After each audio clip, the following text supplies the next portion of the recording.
Cocody, rue Ambassade sombrée dans une tristesse, alors que les visages dépeignent le deuil qui frappe la famille d'Henri Konan Bédié. Les personnalités défilent et la vérité s'impose. Le chef repose à jamais. Le baobab de Daoukro s'est couché. Un chapitre de l'histoire de la Côte d'Ivoire se referme avec la disparition de celui qui aura marqué pendant plusieurs décennies l'arène politique. Une délégation de députés conduite par le président de l'Assemblée nationale manifeste sa solidarité envers la veuve Henriette Konan Bédié, les enfants et la famille. En cette circonstance douloureuse, la nation tout entière pleure la perte d'une figure emblématique et laisse place à un profond deuil. Nous sommes venus saluer la mémoire de l'homme, apporter tout notre soutien à Madame Henriette Konan Bédié. Et devant un tel événement, les chapelles politiques n'existent plus. La dimension humaine prend toute sa place. Et nous sommes venus donc pleurer avec nos frères du PDCI parce que c'est la Côte d'Ivoire qui perd un fils. Dans ce moment de recueillement, plusieurs autres personnalités ont exprimé leurs condoléances au domicile du défunt.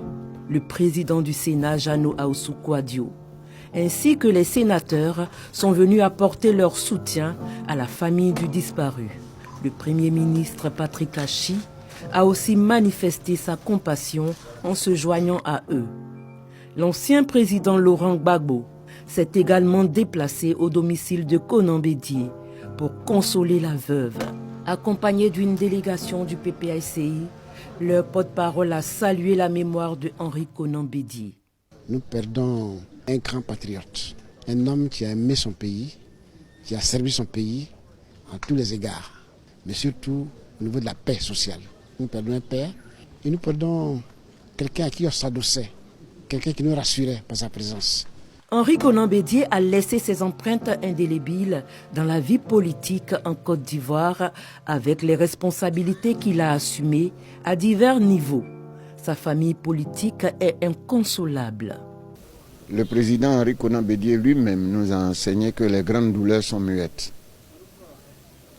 Donc, le premier sentiment que nous avons éprouvé, c'est l'étonnement qui a généré le silence, qui a généré la méditation.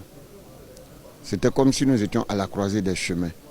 Mais nous nous sommes rapidement souvenus que tout au long des 30 années qu'il a passées à la tête du PDCI-RDA, le président Henri Konan Bédié a toujours souhaité que le PDCI-RDA survive à sa vie. C'est la raison pour laquelle, très tôt, nous nous sommes remis de nos émotions et nous avons interrogé l'histoire du Parti démocratique de Côte d'Ivoire et nous nous sommes rassemblés pour que dans l'union, dans la concorde, nous puissions nous remettre de cette grande émotion. Suite au décès de l'ancien président de la République, Henri Konan Bédié, le gouvernement a décrété un deuil national de 10 jours.